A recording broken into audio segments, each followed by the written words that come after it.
BJP vote ചെയ്യാനായിട്ട് ആളുകൾക്ക് ഇപ്പോൾ പഴയ പോലെ അറപ്പോ വെറുപ്പൊന്നുമില്ല.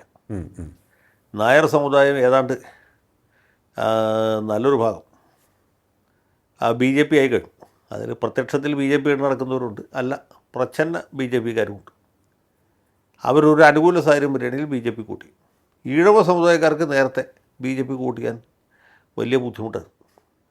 ആ വിഭാഗത്തെയും ഈ VDJS രൂപീകരിച്ചതിന് ശേഷം അവരുടെ ആ ഒരു മനപ്രയാസം മാറി എന്നുള്ളതാണ്. അതിപ്പോൾ മുമ്പത്തെ തെരഞ്ഞെടുപ്പിലൊക്കെ ആ മധ്യ കേരളത്തിലെ പല മണ്ഡലങ്ങളും പരിശോധിച്ചാൽ നമുക്ക് മനസ്സിലാവും. ഏറ്റുമാനൂർ തൊട്ട് ഏതാണ്ട് മണലൂർ വരെയുള്ള മണ്ഡലങ്ങളുടെ റിസൾട്ട് പരിശോധിച്ചാൽ ഈ BJPയുടെ അല്ലെങ്കിൽ VDJSൻ്റെ വോട്ട് ഗണ്യമായിട്ട് കൂടിയതായിട്ട്, എവിടെയൊക്കെ ഈ വോട്ട് കൂടിയോ അവിടെയൊക്കെ കോൺഗ്രസ് തോറ്റായിട്ട് നമുക്ക് കാണാൻ കഴിയും.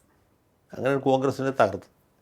അപ്പോൾ ഇത്തവണയും ആ ഒരു പ്രതിഭാസം ആവർത്തിക്കാൻ സാധ്യതയുണ്ട്. കോൺഗ്രസ് തോക്കുക എന്നുള്ള അർത്ഥത്തിലല്ല, അവരുടെ വോട്ട് ഷെയർ വർദ്ധിക്കുക എന്ന രീതിയിൽ അങ്ങനെ ഒരു വിഷയമുണ്ട്. പിന്നെ മറ്റ് ഹിന്ദു സമുദായങ്ങൾക്കിടയിലും BJPയുടെ സ്വാധീനം നാൾക്ക് നാൾ വർദ്ധിച്ചുകൊണ്ടിരിക്കുകയാണ്.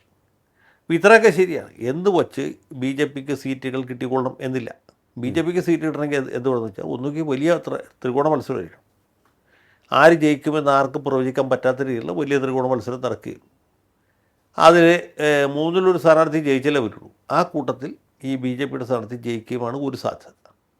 രണ്ടാമത്തത് ഈ BJPക്ക് വോട്ട് ചെയ്യാൻ ആളുകളുടെ അറപ്പ് മാറി എന്നതുകൊണ്ട് BJPക്ക് മേൽക്കൈ ഉള്ള മണ്ഡലങ്ങൾ, ഇപ്പം നമ്മൾ പറഞ്ഞ നേമം മണ്ഡലം അല്ലെങ്കിൽ മഞ്ചേശ്വരം പോലുള്ള മണ്ഡലങ്ങളിൽ അവർ BJP ജയിപ്പിക്കാൻ വേണ്ടിയിട്ടാകാം, അല്ലെങ്കിൽ തൊട്ടടുത്ത എതിർ സ്ഥാനത്ത് തോൽപ്പിക്കാൻ വേണ്ടിയിട്ടാകാം. അങ്ങനെ സംഭവിക്കും.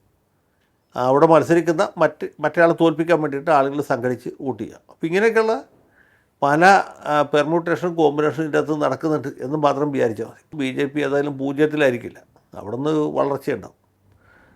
2-3 സീറ്റുകൾ, ഒരുപക്ഷെ 4-5 സീറ്റുകൾ വരെ പോയേക്കാം. അത് പല സാഹചര്യങ്ങളെ ആശ്രയിച്ചാണ് ഇരിക്കുന്നത്. അതായത് നമ്മളൊക്കെ പറഞ്ഞിട്ടുണ്ട്, അങ്ങും സൂചിപ്പിച്ചു ചാത്തന്നൂരിനെ കുറിച്ച്. അവിടെ വളരെ സൈലൻ്റ് ആയിട്ടായിരുന്നു.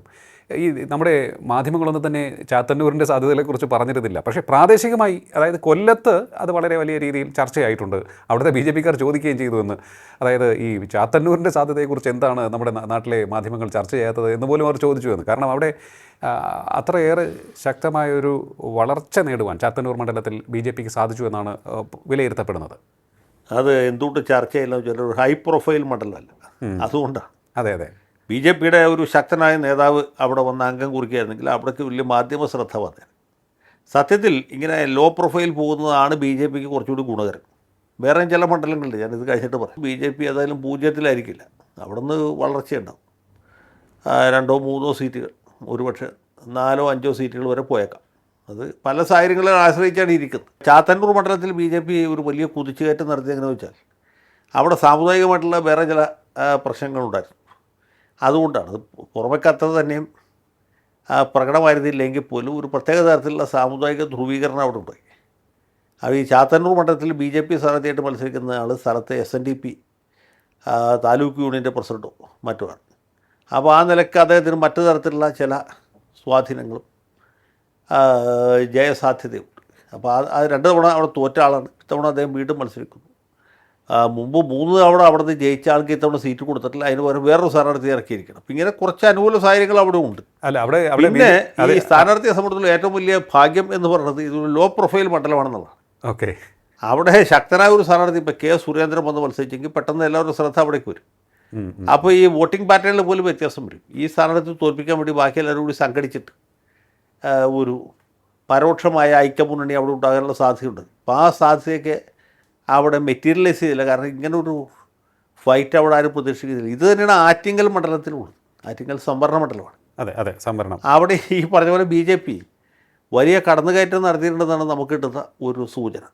ഓക്കെ, അവർ ജയിക്കുകയാണെങ്കിൽ അതിൻ്റെ കാരണം ആറ്റിങ്ങൽ ഒരു സംവരണ മണ്ഡലമായതുകൊണ്ടും മാധ്യമങ്ങളുടെ ശ്രദ്ധ ശരിക്കും അങ്ങോട്ട് പോയില്ല എന്നുള്ളതുകൊണ്ടുമാണ്. അപ്പോൾ ഇങ്ങനെ പല ഘടകങ്ങളും ഓരോ മണ്ഡലത്തെ സംബന്ധിച്ചിട്ട് ഏറെയും കുറഞ്ഞു ഇരിക്കും എന്നുള്ളതാണ് നമ്മുടെ അനുഭവം.